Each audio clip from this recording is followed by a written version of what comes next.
Academic qualification কম, অনেকে বলে, আমরাও জানি সবাই জানি, কিন্তু খালেদা জিয়া তার যে রাজনৈতিক নেতৃরূপ এবং মাতৃরূপের যে ব্যাপারটা, এটা সাংঘাতিকভাবে তার মধ্যে প্রতিষ্ঠিত।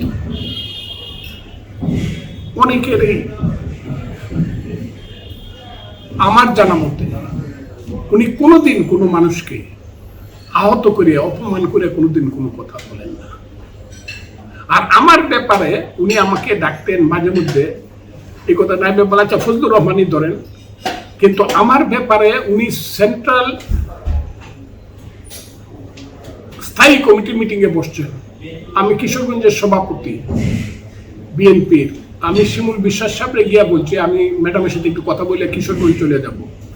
উনি এত বেশি আমার প্রতি স্নেহশীল ছিলেন যে স্থায়ী কমিটির মিটিং বসায় আর 15 মিনিট আমার সাথে কথা বলছে, কেন ডাক তাড়াতাড়ি এত। আমি সবচেয়ে বড় কথাটা বলে যাই, উনি যেদিন জেলে যাবেন সেটা ছিল 8ই ফেব্রুয়ারি 2018 সাল। উনি 3রা ফেব্রুয়ারি 2018 সাল লা মেরিডিয়ানে একটা সভা ডাকছিলেন সারা বাংলাদেশে, কারণ উনি জানতেন যে উনি জেলখানায় চলে যাবেন। সেই দিন জেলার নেতাদের কিছু কথা শোনার পরেই উনি বললেন, আমি কেন্দ্রীয় নেতাদের কারো কোনো কথা শুনতে চাই না, স্থায়ী কমিটি সহ শুধু একজন মানুষের বক্তৃতা আমি শুনতে চাই। এই ফখরুল, তুমি ফজলুর রহমান সাহেবের নামটা ঘোষণা।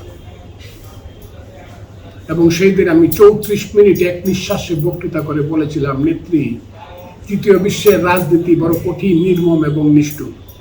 তৃতীয় বিশ্বের রাজনীতি করতে জেলখানাকে যে ভয় পায় তার রাজনীতি করা উচিত না। জেলের শিখ দেখলে যার চোখের পানি আসে, পুলিশ দেখলে যার বুক কাঁপে, তাদের তৃতীয় বিশ্বের রাজনীতি করা উচিত না।